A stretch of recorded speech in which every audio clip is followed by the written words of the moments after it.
Aloha and welcome to week 5. I hope your project number 1 work is going well. Don't forget that your project 1 is due this Friday, February 12th. I'm looking forward to seeing your deliverables, especially your redesigns of the local IA app flows.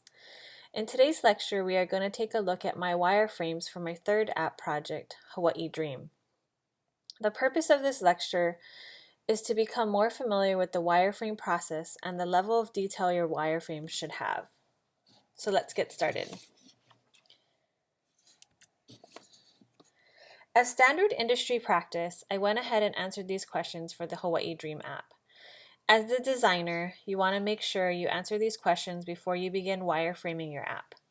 I'm going to take a moment here to answer the following questions for the Hawaii Dream app. So what is the core feature, or what does the Hawaii Dream app do? The core features of the app allows users to view places of interest based on their location. Secondary features include allowing users to plan 3 different itineraries, and secondly, allowing users to explore Hawaii via walking tours. So three tours will be provided free of charge in this application. Why am I making this app? My co-developer and I are creating this app to enhance visitor experience in Hawaii. By providing them an easy way to find places to go and things to do based on their interests, time of day, and location. Furthermore, users can use the app as a planning tool for their trip as well. Who is the target audience, or who are the users? Our primary users are visitors to Hawaii. Our secondary users are residents of Hawaii. Another standard practice is to help answer this question is to create personas, which I will talk about during week 7 lecture, Designing for Clients. Where will people use it? Users will use the app as they travel from place to place on each island. When will people use it? People will primarily use the app every day while visiting Hawaii. The app can be used any time of day as well. Users will probably use the app daily at different times of the day, primarily at the beginning, middle, and ending part of their days.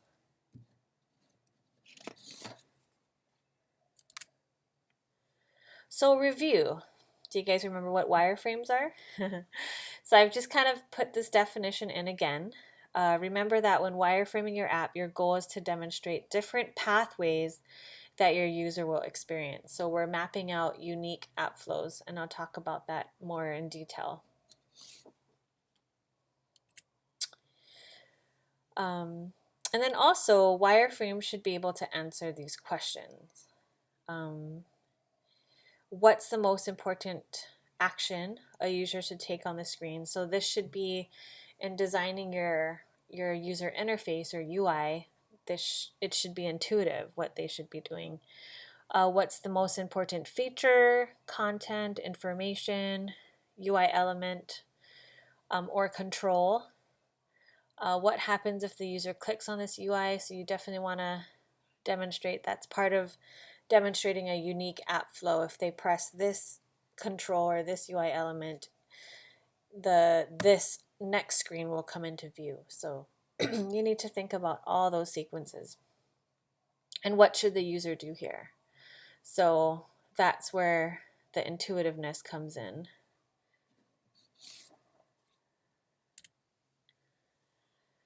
So what's a user story?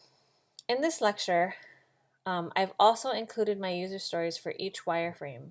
I haven't formally introduced user stories yet, but I want to provide some background information on user stories because you will be including them with your wireframes in project number 2.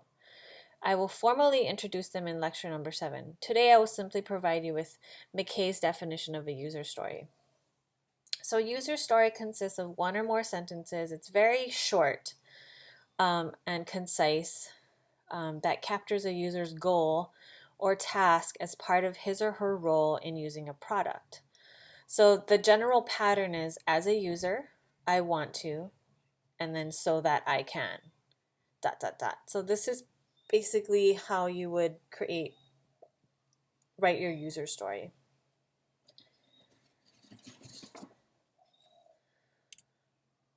All right, so we are just about to jump into the Hawaii Dream app wireframes and user stories.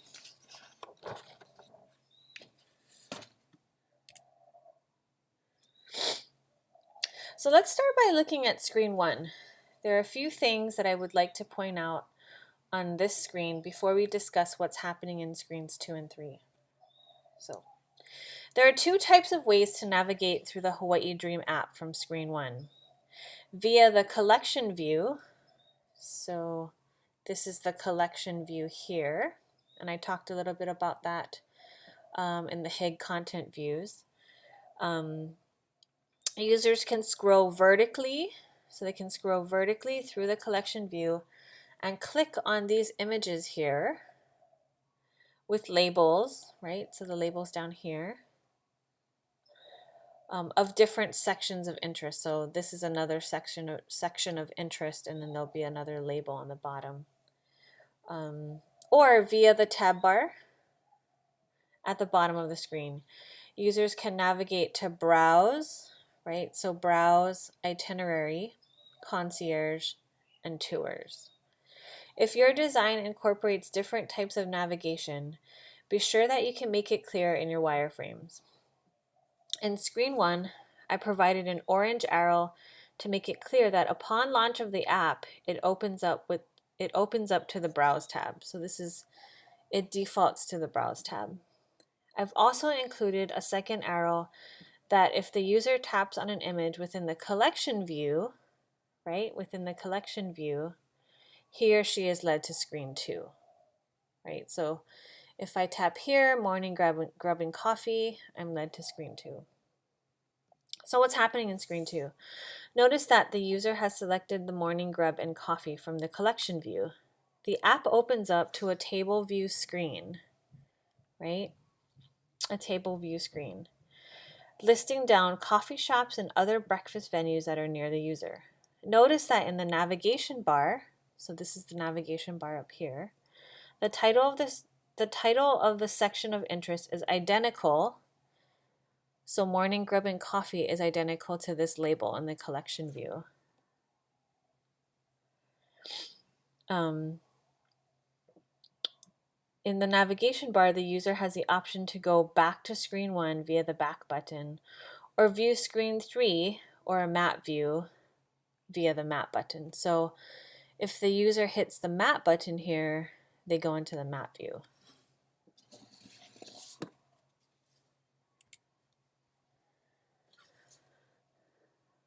So here we are at screen 4. We add the details include images, directions, ability to call, address, and map view. If we recall Mendoza's pattern number 7, the map and location pattern's basic flow includes the location search, the map page, and the location detail page. Screen 4, right here, represents the location detail page. In my wireframe, screen 4 is accessed via screen 2. So let's go back to screen 2. Right, so screen 4 is accessed via screen. So if I were to hit, I think that's morning glass. So if I were to click on this cell here, that brings me to the morning glass detail view. So the user selects the table view cell on the location detail page, in this case, screen 4, for that particular venue comes into view. Notice that if the user wants to access a map view with just the venue and his or her location, the user does so through pressing the directions. So if you press the directions here, you get into a map view just showing a few of the locations. So in this case, for example, this could be morning glass, and then this is the user's location. Please note that in screen 5, the user can also make a call by pressing the call button, go back to screen 4 via the tips, right? So I can make a call here. If I hit tips, I go back to this screen. Or I can get written directions by pressing the directions button here. Keep in mind that the whole point of presenting the user with a location detail page is to enable the user to complete a final task. In the case of my wireframe, the primary task that the user is able to complete in the detail view sequence, particularly from screen 5, is the ability to add a venue or place of interest to his or her itinerary. So right now I'm on the Morning Glass location detail page, and if I hit this add button here, it automatically opens up my itineraries, and then you select the day that you want to add Morning Glass to. So notice by pressing the plus or add button from screen 5, the user is led to screen 6. The other thing to note here is that the action of pressing the add button causes the tab bar, right? Causes the tab bar to change from the browse tab to the itinerary tab. So it's very clear where the user is now in the application.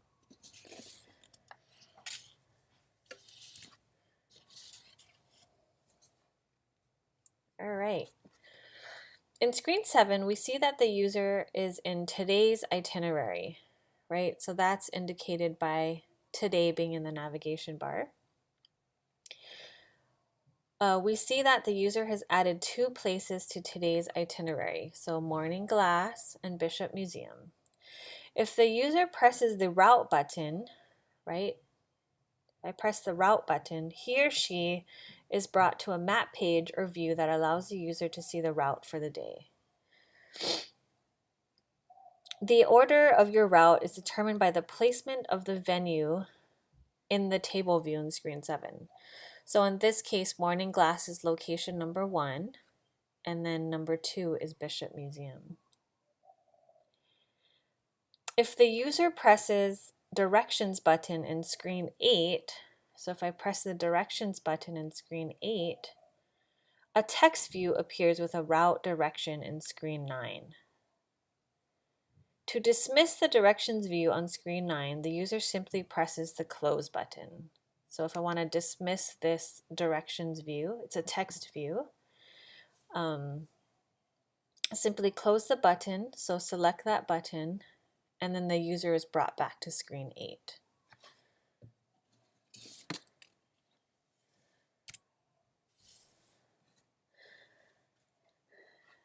Now we're going to move into the Concierge tab. So we're in the Concierge tab of the app. In screen 10, the user is able to use a slider, which if you recall is a control or UI element. So this is a slider here, right? That I discussed in the HIG lectures during week 3. The UI slider presents the user with a fun way of changing what venues appear in the table view, right? The table view right here, based on where the slider lands in relation to morning, day, and evening. So morning, day, and evening. As you can see, there is a route button that will take the user to a map page or view. I do not include wireframes for this sequence because they are identical to screens 8 and 9, if we go back to the previous slide. So it's going to be identical to these 2 screens. So that doesn't represent a unique app flow. So I don't need to map that out, route.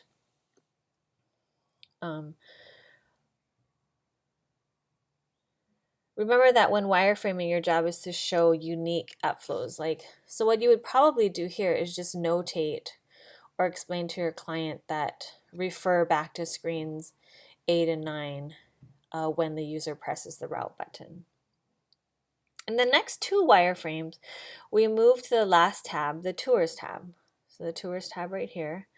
The plan for this part of the app is to have 3 self-guided tours of places that visitors visit frequently. When the user selects the Tours tab, screen 11 comes into view. The user has 3 tours to choose from: Waikiki, Kaka'ako, and Diamond Head. In this wireframe sequence, the user has selected Waikiki,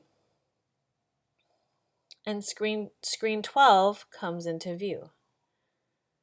Screen 12 is a map page or map view, so looks very familiar. The user can see his or her position in relation to the 5 sites on the Waikiki walking tour. The user stays on this view, making his or her way from site to site. So what happens is, as the user is walking and using this map view, their location will slowly get closer to site 1, and then they move on to site 2. So they'll actually see their location live.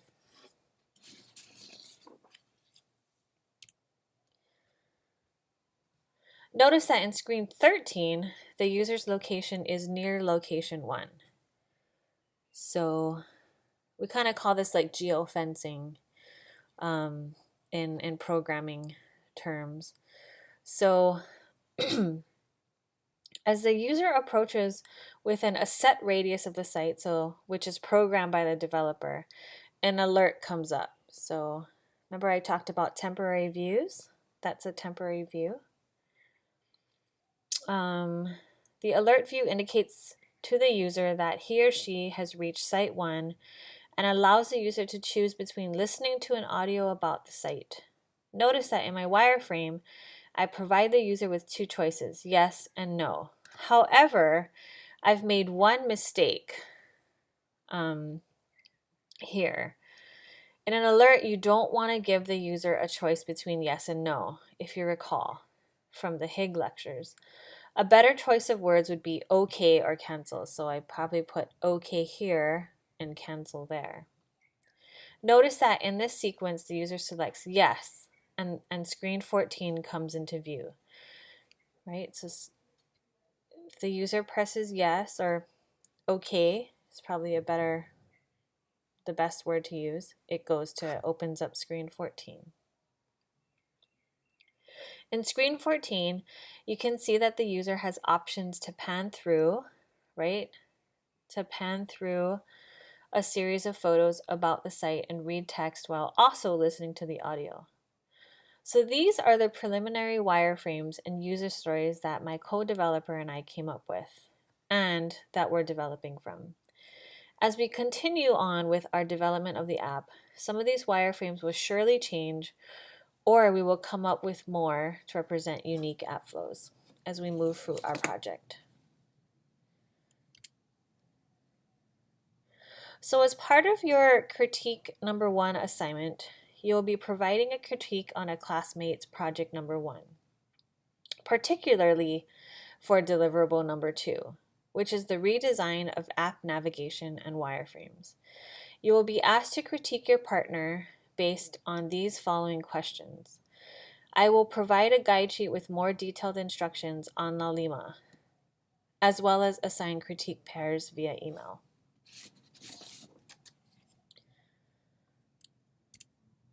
All right, so here's week 5, and we're going to be looking ahead a little bit. We've got a few big things happening this week. Don't forget that project number 1 is due this Friday, February 12th. Please submit your work via Dropbox on Lalima. Detailed instructions on project number 1 guide sheet are available. If you have any questions regarding project number 1, please email me. Each of you will be critiquing one classmate on his or her project number 1 on the 6 questions from the previous slide. I have provided a critique guide sheet on Lalima under assignments. I have also assigned critique pairs, and I will be emailing your deliverables to each other.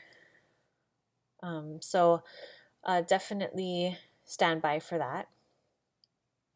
Continue with your McKay readings. Remember that I've provided you a list of specific pages to read in the McKay text. You will find that spreadsheet in Lalima under the Resources tab.